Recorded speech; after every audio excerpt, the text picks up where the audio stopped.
നിങ്ങളൊക്കെ AIIMS ESIC എന്നൊക്കെ കേട്ടിട്ടുണ്ടാവും. ഇതൊക്കെ സെൻട്രൽ ഗവൺമെന്റ് അണ്ടറിൽ വരുന്ന ഹോസ്പിറ്റൽസ് ആണ്. ഇവിടെയൊക്കെ നഴ്സുമാരെ റിക്രൂട്ട് ചെയ്യാൻ വേണ്ടിയിട്ട് എക്സാമുകൾ നടക്കുന്നുണ്ട്.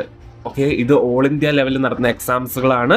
സോ ഇന്ത്യയിൽ നിന്ന് മുഴുവനുള്ള നഴ്സുമാർ ഈ ഒരു എക്സാംസ് എഴുതും. അങ്ങനെ എക്സാം എഴുതി കിട്ടുന്നവരെ നഴ്സിംഗ് ഓഫീസേഴ്സ് ആയിട്ട് അവിടെ നിയമിക്കും. ഒരു എക്സാം എഴുതാൻ പോകുന്നതിൽ 80% റിസർവേഷൻ സ്ത്രീകൾക്കും 20% റിസർവേഷൻ പുരുഷന്മാർക്കും. സ്ത്രീകൾക്കും പുരുഷന്മാർക്കും ഇവിടെ റിസർവേഷൻ ഉണ്ട്. പക്ഷെ ബാക്കിയുള്ള നോൺ ബൈനറി ആയിട്ടുള്ള ട്രാൻസ്ജെൻഡേഴ്സ് ആയിട്ടുള്ള ആൾക്കാർക്കൊന്നും ഇവിടെ റിസർവേഷൻ ഇല്ല. അപ്പോൾ ഇവരൊക്കെ പറയുന്ന ഒരു ന്യായം എന്ന് വെച്ചിട്ടുണ്ടെങ്കിൽ സ്ത്രീകളാകുമ്പോൾ കുറച്ചുകൂടി കെയർ അവർ കൊടുക്കും, കുറച്ചുകൂടി പേഷ്യൻസിന് നല്ലതായിരിക്കും എന്നൊക്കെയാണ് പറയുന്നത്.